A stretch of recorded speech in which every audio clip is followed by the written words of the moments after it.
Hello and welcome to the most recent edition of the Bearded Tyke. Today I've got two guests joining me. Really thankful to have Taylor on from Barnsley on Tour. Thanks for joining me, pal. Thanks for having me, mate. It's a pleasure. And Dan, the old stalwart. Dan is back, Dan from the BFC Research Group. Pleasure as ever, mate. Right then. Unfortunately, lads, we're here to talk about the performance again, the Barnsley loss against Lincoln last night.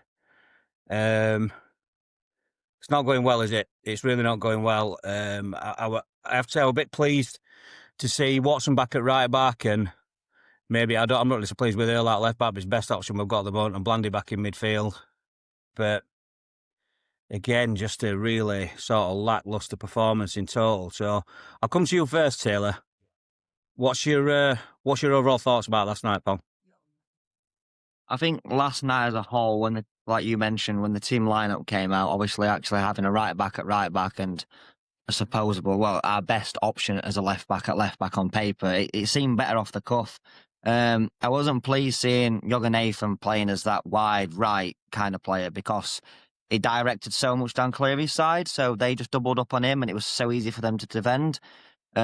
When DKD don't get a sniff, he don't get a sniff at all. He either scores a couple or he hardly touches ball, and that was the main thing last night. But the main thing to highlight is, it was a poor performance, don't get me wrong, but I think last night specifically, Connell looked worse than what he was in my opinion, because he was trying to do so much, because I think Bland had one of his poorer games, and Yoga Nathan out wide, I believe, is just wasted. You need an actual winger out there who's going to get the ball and attack, not just come and try start back. So we're rinsing and repeating the complaints that we're saying from last night and all the other weeks. But with the makeshift squad we've got, players out of position, it's just like we're running out of ideas. And if Cleary don't get in behind, and like you saw last night, they doubled up on him on that wing, we didn't have a sniff. And that's the main issue at the moment for me. Yeah. Dan, over to you. What were your thoughts on the lineup, and then sort of the performance overall? I think when I saw it line up, I couldn't really disagree in principle with any selections. But I think that, when you play in any team, never mind one that's as good as Lincoln, if you concede a goal in first, 7 minutes, 8 minutes? I'm just looking at it here. 8 minutes. Again, really poorly defended. I mean, the lad, he pretty much went straight front pass and it went straight on his head, pretty much. There were no sort of, just really poor marking, and then so you sort of up against it. After that, I think we were just trying to make stuff happen. Decisions in final third really let us down. I think we were trying to look at that when they realised that Cleary was struggling against two men, two of his markers. I think that we tried to get on edge at box and play that killer passing, and unfortunately, I don't think we've got a sort of squad that's capable or got that level of skill to really try and cut the fence up and we pass. And again, Lincoln were really good at back. I couldn't really fault them.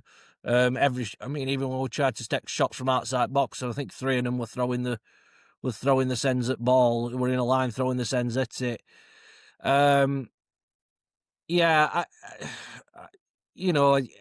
Overall, I didn't think we did too bad in second half. But when you're on the run that we are at the moment, there's not much. You don't get a lot of patience. There's not going to be a lot of patience there, and we needed a big performance, and we didn't get one. And Lincoln thoroughly deserved it in end, I think. Yeah, I'd agree with that, mate. They're very efficient at what they do. They're very good at what they do. For me, they're playing proper League One football. You don't need to be too clever. You don't need to try and emulate Premier League performances or tactics. You need to play proper football, and they're very efficient at what they do. They don't look great all the time, but they just get on with the job and get it done, and they finish us off and deserve to finish us off. For me, I agree with Taylor. I just don't. understand trying to play like, was it a 4-2-3-1-2 or 4-3-3, whatever formation it is that he's trying to play. Why are we trying to play with wingers and not using wingers? And we've done it throughout the season. It started on right hand side. We were starting with Vickers, so we had a right winger at right wing, and then we were doing all sorts of different stuff with Didsy and stuff down there on left. And now we've got Cleary on left. We're not playing with a right winger. I don't understand it. I don't understand how Jurgen Nathan gets in front of Vickers, Jallo or Phillips. And I think Jallo's probably not 100% match fit. But how does he get in front of Philo? Philo's all right. He's not having his best season, but he's throughout the whole time he's been with it. He's a goal and goals assisting machine. He always gets multiple goals and assists. And you're not putting him inside and putting Jurgen Nathan there. It didn't make any sense at all. And I'm glad he changed it at half time, but it's a poor decision to make for me. We did look a bit toothless in first half. But again, as you touched on, Dan, it's just poor defending again, isn't it? It's just so easy for that first goal. Yeah. And it had to be Tom Hamer, innit? A centre-back that we were trying to sign 2 seasons ago and didn't get him from Burton because we weren't prepared to put the right brass in. And he's the one that raises up and puts it in the other side. As you said, I think because... Go on, Dan, sorry. Brian. Yeah, Ryan. It was just when you mentioned Phillips, or another point that I just forgot. I mean, I think we, when Phillips came on, we saw him getting into the box a lot. We saw him getting into the box a lot more. A lot of midfield committing to attacks, and I think that's what we've been. That's one of the parts we have been missing. And I think we did have as well. Apart from DKD header, I think that when Phillips hit side netting, you could have. That was the only time I think we fully broke down their defence and had a clear chance. Had what I would describe as a clear chance. But yeah, no, it weren't good. It weren't good enough. We can talk about selection. We can talk about selections, but personally, again, unfortunately, I think it's preparation. It's down to that sort of preparation and going into it with sort of a wrong mindset, and being able to read a team and see what they're about. And I think that's been us downfall, unfortunately. Yeah. So, I mean, coming to you, Taylor, then. So, I mean, for me, the second half, we started it a bit better. But we've just, again, we've often puffed and not been able to work the keeper. So, what were your thoughts on second half, Pam? Like you say, second half, we did start better. We were making the chances. We was in the final third, but it's the final third where it's the issue. Once Lincoln got that early goal, like you guys said earlier, they're a strong, organised, just your typical hard to play against League One team. So as soon as they got that early goal, they had no intentions of going for the second for large portions of the game. They knew they had a strong back five, and like you said, they were like one of the shots that we had from edge of the box. There were like at least 3 players that were diving to get in front of it. They were setting up to stop us from scoring because they knew if they stuck with that solid back five, we were not going to get through, and it worked. So, like you say, we huffed and puffed, but we just couldn't break them down, which is that's been our problem this season. One week, whilst like against Leyton Orient, we scored 3, but we still conceded 2. Then last night, we didn't score, but we still conceded 2. Whereas other teams, you look at teams like Stevenage, they don't score many, but they won't concede many. So if they don't score, they won't lose because they haven't conceded. But we can't seem to do that. We've always got that blip in us. Obviously, that second goal, yeah, it's another set piece. And you can say there's no you can do about it. But if you're on edge of a box and someone's marking man, you don't put that in top bag. But that's the story for another day with that kind of finish. But going forward, up to the final third, keeping the ball, side-to-side passing, fantastic. But the final third, which there's a lot of times this season where I've been in a game later on, and I've said to people I'm with, it's very unlikely that we don't score. But last night, one of them nights, because they knew how to defend and they played it hard, and we couldn't get through them. Yeah, true, mate, true.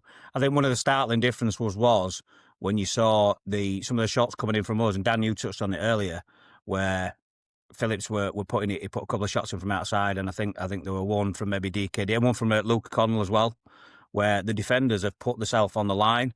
And I saw something on Twitter earlier on where it shows the point where is it reach when he's connecting with the ball, and there's Jallo and DKD both bending out way, ducking out of way. They're ducking out away a shot. Would they stopped it? I don't know, but you wouldn't know. You're definitely not going to stand it if you duck away. They both got the back turn. They both duck away from it. Whereas there were at least 3 occasions where them lads have thrown themselves on line to stop them going in. Certainly the Connell one and the Phillips one both look to be well on target to me as well. So they could well have been goal saving blocks, and I think a lot of that is the difference. It's a frustrating watch at the minute. That's 3 losses in 3 over the Christmas period, where we should, against teams where we should be taking at least 6. I would hope to have taken 7. With us being at home against Lincoln, and it's a real slog at the minute. So coming to you then, Dan, first. What do we need to do, pal? What's where do we go from here, mate? I mean, God, that's a question. I think that when it comes to defensive duties, we need to rethink on how we're utilising the midfield. I would maybe be looking at Connell dropping a bit deeper and allowing a bit more space, and maybe working as an anchor. We've seen him do that with playing out front back, but what I'm referring to is a system in where Connell basically works in. It's basically operating as as 3 centre backs. Well, in case Connor's an anchor, so it's probably more defensive midfield duty. Because I mean, like Taylor's just said, I mean, we will. I've been publishing stats for over Christmas period, and the goals scored is not our problem. You know, when you look at teams that land in 6th place, I took an average over the last 3 seasons, and we're actually above average for a team that lands in playoffs, or how many goals we're actually scoring. But conceding, we are so low down. We've conceded. I think we're in the top. I think we've conceded. I think we're in top 6 for goals conceded. I can't exactly remember where we are. So we need to change. I think it needs a formation change. To maybe drop Connell or Bland in there as an anchor. And I think that on the other end of the pitch, we probably need to be committing more bodies into the box when we are on attacks, making sort of dummy runs and things like that to open space up for DKD, because we're not getting them on ball anywhere near enough. I think Phillips added a lot of that in the second half, but I think the unfortunate things when it comes to Adam Phillips, and the reason why he's probably not playing every game at the moment, is because he can't do that on a consistent basis. So maybe Younger doing something like that, breaking into the box a bit more, and maybe looking at bringing sort of Earl or Tene Watson or pushing it more into an attacking fullback position where we're supporting both wingers, and where they've got 2 people on them. Yeah. But I think as well, Ryan, and I'm probably jumping the gun here in the sense of your schedule, but we need to probably get some recruits in January. Yeah. We saw what I mean, I had a look at Lincoln's team, and we discussed this because we both wanted to watch them away. They've got so much experience in that team, and you can tell they just look so comfortable at times, even when in times where we've got a bit of space on wing, or we've got ball in box. They look so calm and collected, where they just look like they're never going to concede. And I think bringing in personnel like that would be vital, because those are things that I'd look to change to turn this around, but at the moment I can't see any formational change, and then we're going to have to await what happens in January. Yeah. Taylor, what would you, coming to you then, what would you what changes do you think we could make to try and change things a little bit round for Wigan? Obviously, I'm going to come to the January transfer window after we've spoke about this, because I want to hear your thoughts on that, you two guys. But going into the Wigan game, or so maybe the Port Vale game as well coming up, depending on how quickly we make the signings, which won't be quick, knowing Barnsley. But what can we do, mate, to change it round? Because Connor seems to be doing the same thing over and over and over again, and it's not changing, and we are sliding down that league at a rapid rate of knots, mate. So what would you do? Well, I think, obviously, I agree to a large extent what Dan said with the defensive duties, playing, maybe even changing formation to like some of the silly is a 4-1-4-1. So you've got a man that sits in front of the two centre-backs for extra support, because it seems a lot of times the full-backs are getting caught out, the centre-backs are getting dragged, and there's just that huge gap in the middle, which, like Dan said, Connell could cover that. But I think for the attacking sense, yes, we have games where we score 3 goals, but when we have days like yesterday, it shows that on paper, we signed, when DKD played at Mansfield, he plays as a 10, as a cam, behind the striker. That's where he shone for them. Obviously, he's done fantastic playing as a number 9 for us, but on paper, he's a number 10. Sit behind the striker, do the magic there. And if you look at the actual squad we've got one number 9, which is McGoldrick, and I see a lot of things on Twitter now saying, oh, obviously he's old, he can't do 90 minutes, he's not cut out for it, he's not good enough, he's not what we need. But if you roll back to the start of the season, when you mentioned about when we were playing Vickers on the right and we had no Cleary, he couldn't get a sniff, McGoldrick were playing 80, 85 minutes week in, week out. And from what I've seen over the last 3 games, that at the start was more consistent and more effective. We are missing, obviously, like I say, we do score goals, but I think that's mainly down to Cleary being so good at getting in behind his man and creating space. And there is some very, very poor teams in this league which leave you a lot of space. But when you are playing your good teams like Lincoln, and like when you play your teams that are also high up like your Cardiff, that will set up and know how to defend, we're missing an actual number 9, a big, strong number 9 that can hold the ball up and actually get the other, like you say, the 3 players that play behind the one to get into the attack. Because when we're doing the long balls up to DKD, yeah, he does pick up scraps and he does score some very good goals from time to time. But when you're doing a long ball to a guy that's 5'8" and he's against 2 6'4" centre-backs, he can't win an header, he can't hold it up, and that's not his job at the end of the day. He should be behind a striker that we need to get in that can hold it up, and then he can then play off to the wingers, and I think that'll give us a lot more attacking threat. Will we get that in January? I'm not sure, but that's what we need desperately. Yeah, agreed, mate. Agreed. Yeah, good point. Yeah. So I've seen a lot of stuff online. Certainly, there seems to be a lot of focus on a lot of people saying they want Connor. We want Connor out. Personally, I don't think it's the answer right at the moment, and not because I don't think he should be. Because end of the day, if this were Darrell Clark, we'd be trying to lynch him. We're in 15th, we're 2 points above relegation zone.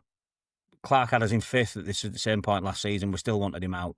So it's difficult. Should he be sacked? Probably, yeah. Based on form, based on where we are, based on how we've been this season, based where we are on league, we're 15th going into the new year. It's not. It's far from good enough. But will it change anything?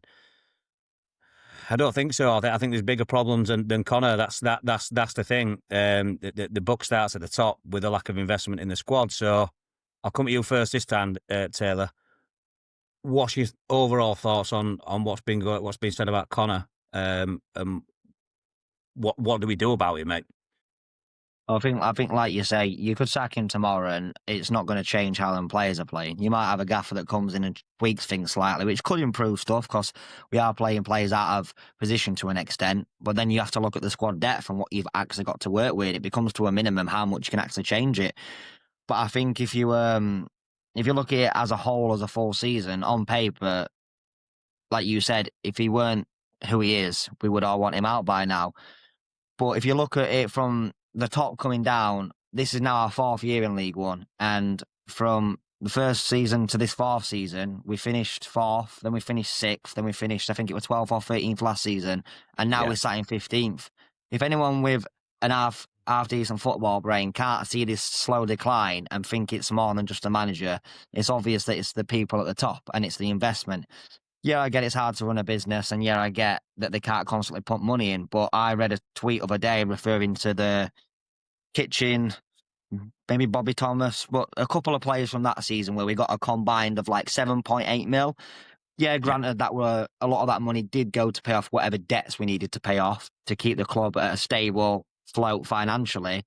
But if you think about it on paper, yeah, we pay money for DKD, but outside of that, we've invested zero into this transfer window. Like, besides him, we've not spent a pretty penny on any player anywhere. You look at players like Kelly and Cleary and Vickers, they're all either free agents or loans.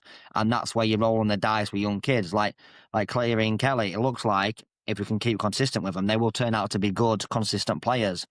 But it just proves without spending brass, you're going to get nowhere. You look at Huddersfield, they spent millions. Yeah, they're not doing great, but they're now hitting a bit of form. They've got 3 top strikers that can score whenever they want, and they will probably end up being in the playoffs. Yeah. So it's a lot more than... Connor's not doing great, don't get me wrong. As much as we all want him to do great, and as much as we want our team to do great, it comes from the top. And I think until that changes, like I mentioned with the 4th season in League One, the slow decline, I can only see it getting worse until something higher up gets changed. Yeah, me too. Dan, what's your thoughts on what about obviously what's been said about Connor, but also Connor's tenure as a whole so far, and what's your thoughts on what needs to happen? Well, I mean, I've spoke a lot on page about win percentages and things like that, and obviously that's considerably lower than any manager we've had since his final season at Championship. I think that I was a little bit wary when I was tweeting last night, because I'm a bit sort of, I was wary because it felt like I was sticking a lot of stats in that gave a very biased view towards Connor, albeit what I put out I think was, well, I know is accurate. Because, and the reason why I felt like we were unfair towards Connor, and I ended up putting another one out explaining what the challenges that Connor's had to face, is because to put a long story short, he has had to face a lot of challenges that has been unique to us, and that's been due to several years of quite appalling decisions, really. Yeah. I think that when the one thing that's why I'm on the fence with Connor is that I'm looking at that side, and I looked at Darryl Clark's last lineup before he was sacked, and it was a 3-0 defeat at Blackpool. It would at home, wasn't it, to Blackpool? Yeah. Oh, were it home? I can't remember. Sorry, I must have been and I need to change that. But I saw that he had like Barrett at back. He had O'Keefe. He had, I think Watters were playing that day, Humphreys. And he had all these players. And then I compare it to what was playing last night, and having watched them over a period of, nearly 6 months, though that side is better than what they are producing out on the pitch. And I hate to say it, we've got some good players in there. I know that Vim didn't have a great game, and I know that he's had a couple of misfires. But we know what player Vim Young and Nathan can be. It's the same for Kelly. It's the same for Cleary. We already know with DKD. We know that Shepherd. Everybody at start of the season was saying, we can't let Shepherd go. He's going to be vital for us this season. We know what player Jack Shepherd can be. If I were, and regardless of what I think about the owners and their performance, what they're going to look at the start of this January transfer window is saying, right, okay, fair enough, results haven't gone our way, and we haven't got a complete squad. Say that we give Connor an extra $1 million or $1.5 million to put in this team. How do we know that he's going to be able to get the best out of these players when he isn't getting the best out of them now, or it's been inconsistent? That is what anybody worth, we talk about football is a business, and that's just the reality of it. So, but you need to, number one as a coach is to get every single drip out of those players that you can, on a consistent basis, and unfortunately that isn't happening. And I think that's where the calls come from. That's why we're hearing calls for him to be sacked. Having said that, you cannot disagree. We can't disagree the fact that we've had a director of football that we chased for quite some time, and he is now he was sacked after 6 months. We can't ignore the fact that this is a really young side, and young sides tend to be overly eager and don't concentrate particularly well, which is probably what's causing us to concede. Which is probably what's conceding as many goals, and many of them haven't got a good amount of time under their hat in League One. And yeah, and this is all while Connor is new to an head coach, as new as an head coach. It's there is a lot of it's a very complicated topic. It's very complicated, and it's got many nuance. I don't agree with with many things I've been seeing on Twitter. It's either the owner's fault or it's either Connor's fault. I think we can be a little bit more nuanced than that and provide a bit more content, provide a bit more meat on the bones. But It's both, isn't it? yeah, It's both. it's both. It is both, and so yeah, it's.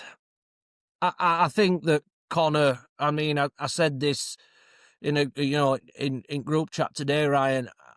I think 2 more defeats in next 2 games. I think we're knocking on the door relegation zone, and I think might be enough. I think that might be enough. Yeah, I know. I mean, I still don't think it's the answer. I think myself, but it's not the answer. Not the answer, but I think it may happen. It depends whether they want to save face or not. So anyway, moving on to, because we've touched on it slightly over there about the January transfer window. I'll come at you first, Taylor. What do we need in January? I mean, let's talk realistically what we think we can get. Because we know in previous seasons what the previous January transfer windows have been like. What do you think we can realistically get, and what do we what do we really need from what we can get? What do we need to focus on first?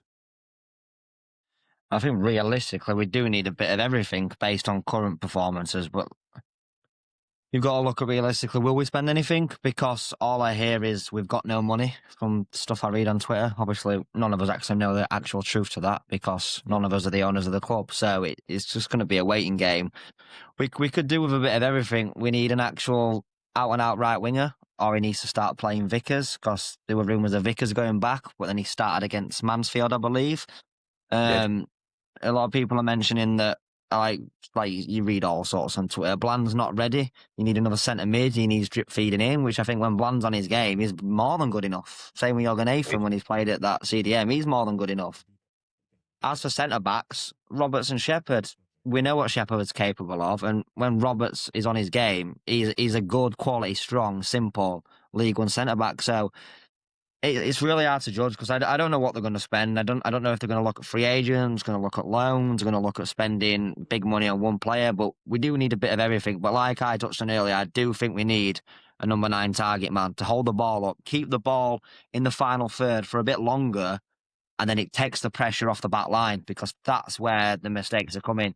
Once we concede one, the heads go down, and once one goes in, like yesterday, you saw the early goal go in, and you just knew that the confidence was gone, and there were a high chance of more mistakes happening. So I think if we can keep the ball in the final third with a proper number 9, I think that's the best answer we've got, personally. Nice one. Cheers.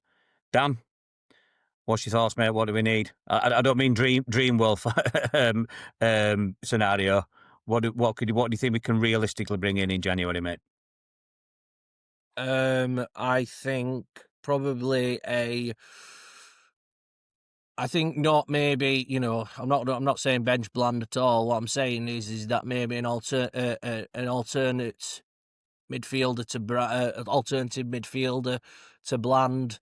Maybe somebody with a bit more experience at centre at Park. I think that getting in a couple of centre backs won't be a bad idea. Or if just one would be nice. And then I think that the two other areas, I think we need an outright number 9. Like Taylor said, it's not a bad idea putting DKD at back and putting him in as like a sort of shadow striker, attacking midfielder role. And we need a couple of number 9s. But honestly, Ryan, I also think we need to look at maybe changing up formation a little bit as well. Yeah. It's not working, is it? Yeah. It's not working. It's not working at the moment. I'd hate to, I'd be scared of any player walking into that dressing room right now, because I bet they're all young lads. They've lost 3 games. 2 of them I think we should have won. And I bet the confidence is not very high at the moment. But we've seen signings change this season before, and I'm confident that if we do make the right signings, especially around the more experienced Ed at Middle at Park, I think it can take us up table. I'm not sure if playoffs is achievable. Well, mathematically it is, but I think that we can. I think if we finish between 10th and 6th, I'd say that'd be a pretty good season, considering the amount of young players we've got in squad and where we are as a team, both on and off the pitch. Yeah, we need to focus on actually staying in league at the moment. I think we will. I don't think we're poor enough to go down, but we are heading that way as we are. I think if it stays as it are, we could well get dragged into a relegation battle. We have got those games in hand, however, 2 and 1 against Stevenage, 1 against Cardiff. So there's no points guaranteed there at all.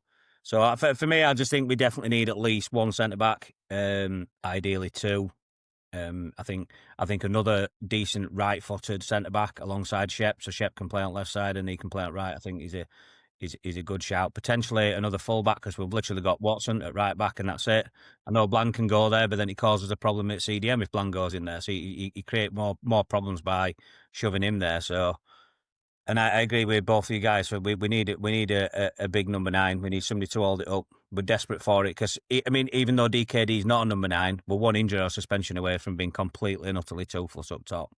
So we really do need extra bodies in there. Again, whether we do or not, I don't know. For me, the way things have been going, there should be deals being sorted out in the background. It should have been getting done this month and sorted out. So when we hit January 1st, we can go, bam, there we go. But we know that's not the Barnsley way. We'll wait 31st, fucking 5 to midnight, won't we? So we'll see where that goes. So moving on from that then, Wigan. Let me just bring up their stats. 2 seconds. Let's see if I can share this screen.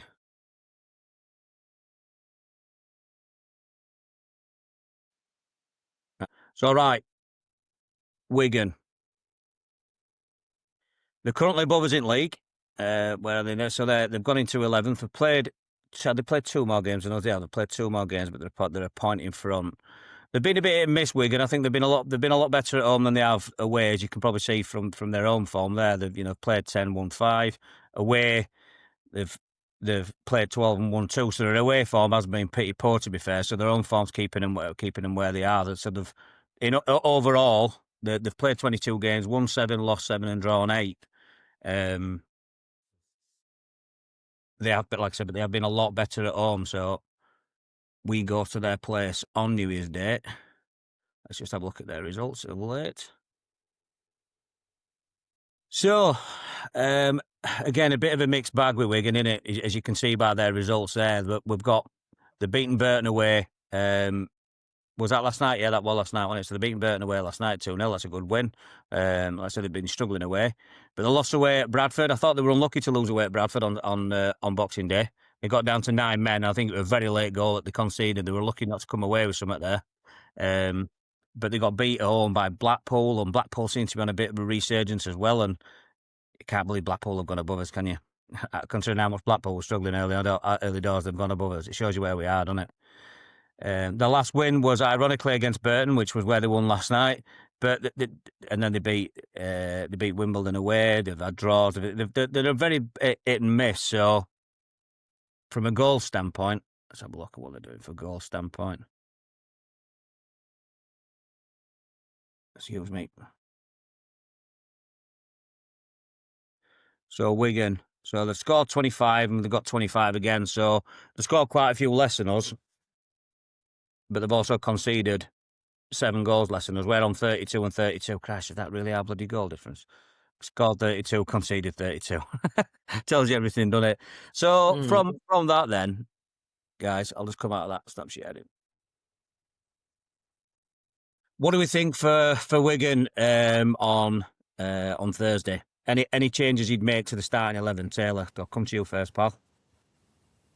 I think looking at Wigan's home record straight away, you can see there that they've only conceded 7 goals in 11 or 12 games, whatever it was. So we know straight away if they go 1-0 up or while it's a draw, they're going to sit with intent to keep us to 0.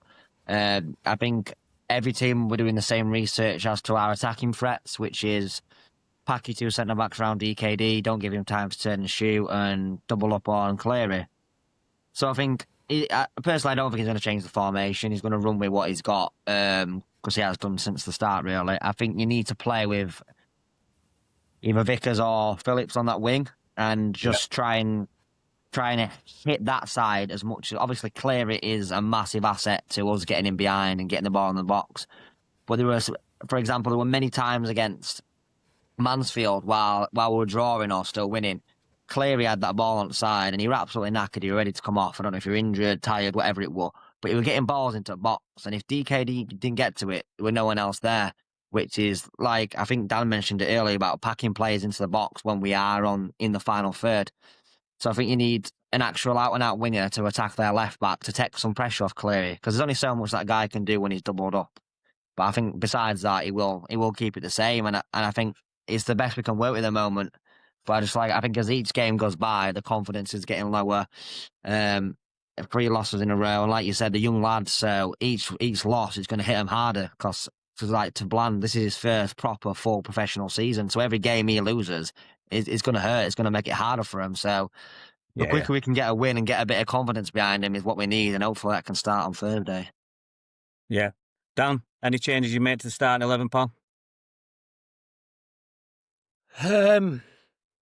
Not massively. I think it would just be like Taylor said, pretty much. You know, we need to be able to support us, support wingers a little bit better. Trying to pack box and trying to make life a bit difficult. Bit difficult for them. You can see they're a strong team at home, and you know, dare I say it, you know. Maybe, I mean, we had 63.7% possession last night, and we didn't do we didn't do much with it. So, you know, maybe not, I mean, we don't always have to play possession-based football. We can just maybe like stand off, look to absorb some pressure sometimes, and then try and look in hitting them on counter because we have got some quick players. So that's what things I've been looking at. But overall, mate, I'll be quite honest with you. I don't know if there's any changes. I don't know if I'd make any changes because I don't know who I'd put on to replace who. I know what you mean. I personally think I agree with Taylor. We keep going back to that transfer window, don't we?